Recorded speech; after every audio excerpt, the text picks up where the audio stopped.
Like and subscribe and click the bell icon to get new video updates. Why is booting Russia off SWIFT the one key sanction the US and Europe are still holding back on? US and European officials are holding one key financial sanction against Russia in reserve, choosing not to boot Russia off SWIFT, the dominant system for global financial transactions. The Russian invasion of Ukraine led to a barrage of new financial sanctions being placed on the country on Thursday. While US President Joe Biden announced restrictions on exports to Russia and sanctions against Russian banks and state-controlled companies, he pointedly played down the need to block Russia from SWIFT. SWIFT is the Belgian headquartered consortium used by banks and other financial institutions that serves as a key communications line for commerce worldwide. The international payments system SWIFT is used by more than 11,000 financial institutions in more than 200 countries. The SWIFT system averaged 42 million messages daily last year to enable payments. The name is an acronym for the Society for Worldwide Interbank Financial Telecommunications, and about half of all high-value payments that cross national borders go through its platform.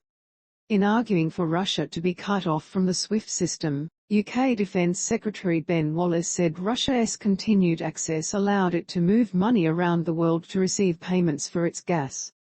Who is pushing for the sanction? European nations, including the UK and Ukraine, have sought for Russia to be excluded from SWIFT, but several European leaders would prefer to stay patient because a ban could make international trade more difficult and hurt their economies. Read more. The UK government says Prime Minister Boris Johnson pushed at a virtual meeting of the Group of 7 world leaders on Thursday for Russia to be kicked out of SWIFT. It said there was no pushback, but it was agreed that more discussion was needed.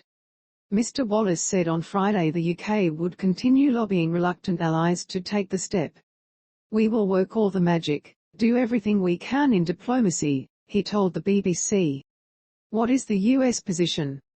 While Mr. Biden said blocking Russia was always still an option, he said that that was not the position that the rest of Europe wishes to take. But he flagged that such a move was possible in the weeks ahead.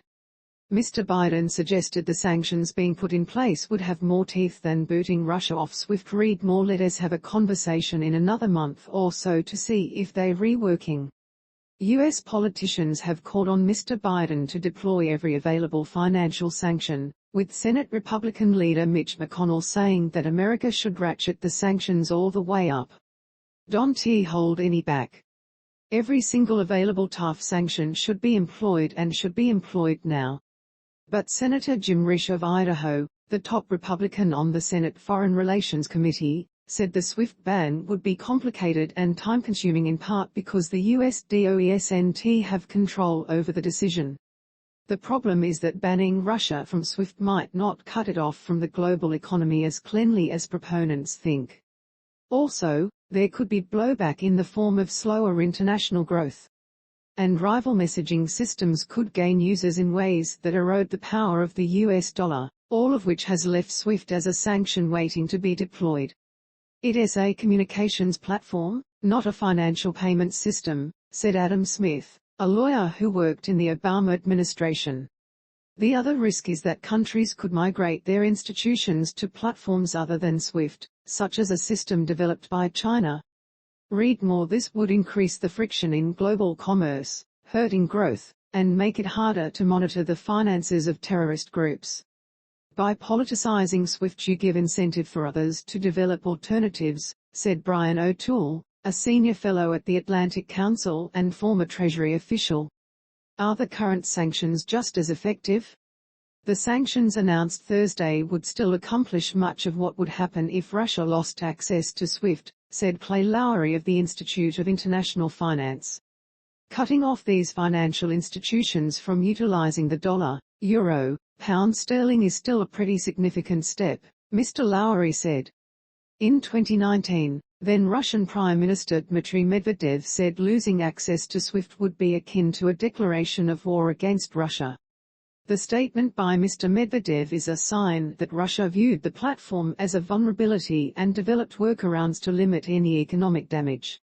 I think it will be harmful in the immediate term and psychological as well, but I am not sure it'll impact the economy in ways that make it worthwhile, Mr. Smith said. ABC Wires.